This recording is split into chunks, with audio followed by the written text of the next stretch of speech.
سؤال لسن استماع نمبر 1. سارة went to the park with her family.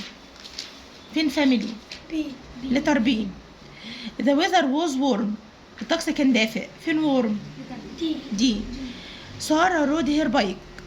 بي B. after lunch بعد الغداء they saw not in the pond. هم رأوا بط في بركة المياه. بعد كده choose the correct answer.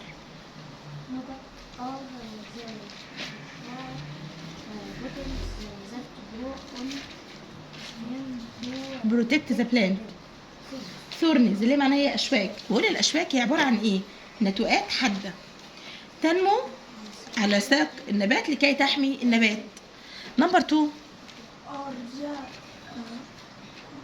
ايه اللي عبارة عن أجزاء ملونة وناعمة في الوردة محاطة بمركز الوردة؟ ايه دي بقى بنقول عليها ايه؟ البتلات أو الأوراق. ها؟ أو اللي هي ايه بقى؟ petals. نمبر 3. to pick انت بمعنى ان انت تلتقط حاجة يعني means تعني to pick ان انت تلتقط or hit something with a beak زي الطيور كده يعني بيضربوا في الارض من منقارهم يعني. بعد كده نمبر 4. قول يا رنا. لا if something لو في شيء ما يعني is unpleasant يعني لو في شيء ما غير صار. طيب نمبر 5. قولي يا رحمة. يعني ايه الجملة؟ الصبار ينمو في الصحراء صح. the cactus grows in the desert. نمبر 6. قولي يا نادين. برافو. الأشواك حادة جدا أنا لا أستطيع أن ألمسهم. نمبر 7.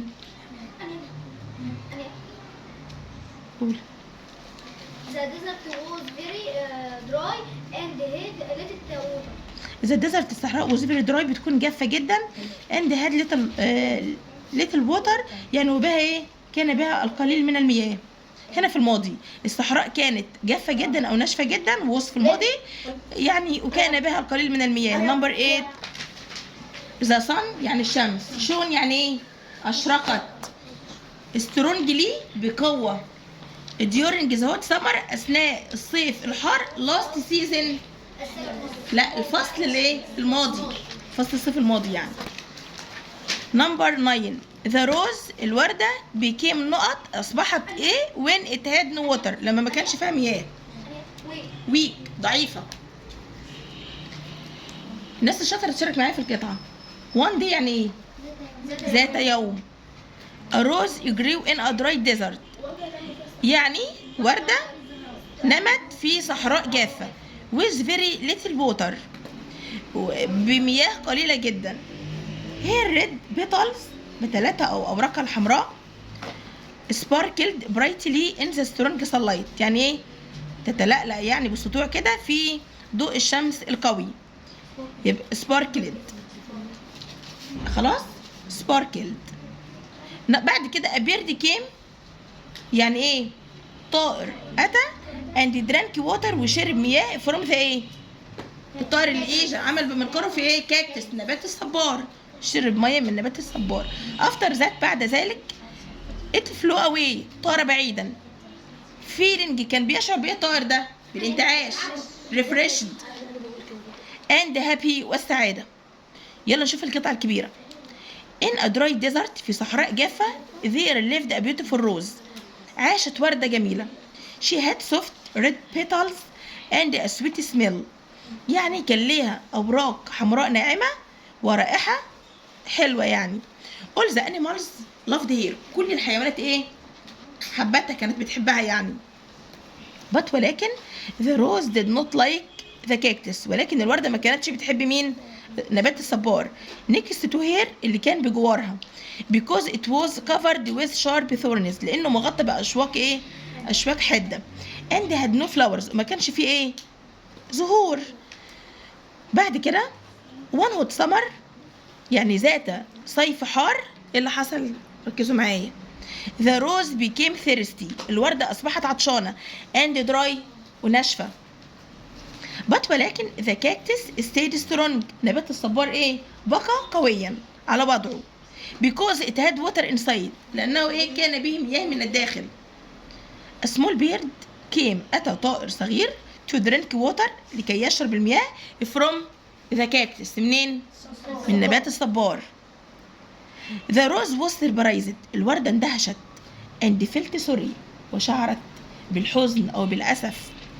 she asked the cactus for water. طلبت من نبات الصبار المياه. and he gave it. ما تأخرش عنها، أعطاها to her. وأعطى لها المياه يعني. the rose became healthy again. الوردة أصبحت صحية مرة أخرى. from that day. منذ ذلك اليوم. she never. يعني she هنا بتعود على مين؟ على الوردة. she never judged anyone how they look again. إن الواحد ما يحكمش على الحاجة من ايه؟ من مظهرها مرة أخرى. لا، ده احنا لازم ايه؟ نتعامل مع سواء شخص بقى، نتعامل معاه الأول قبل ما نحكم عليه، مش بالمظهر يعني. choose the correct answer. the rose was proud because she was very beautiful. الوردة كانت فخورة لأنها كانت ايه؟ جميلة جدا. number 2 the cactus. الصبار had many thorns. كان بيها الكثير من الأشواك أو العديد من الأشواك. what did the rose learn at the end of the story. الوردة اتعلمت ايه في نهاية القصة؟ قولي. anyone برافو. she never judged. ان هي ما تحكمش على حد ابدا. anyone by how they look again. ان هي ما تحكمش على حد من مظهره ايه ابدا بعد كده او مره اخرى يعني. how did the cactus help the rose. ازاي الصبار ساعد الورده؟ هنقول he gave her water. اكتبوا كده he gave her water. اعطاها ايه؟ مياه. he gave her water. number 5 قولي why was the rose thirsty in the summer. ليه الوردة كانت عطشانة في الصيف؟ قولي يا نادين. هنقول because that summer. لأن هذا الصيف اللي احنا بنتكلم عليه was very hot. كان ايه؟ حر جدا. هملكوا الإجابة برضو. because that summer was very hot. because that summer was very hot. لأن هذا الصيف كان حر جدا. في نمبر 1 الاي في ات في الاخر فول ستوب. في نمبر 2 الدبل في وات في الاخر question mark.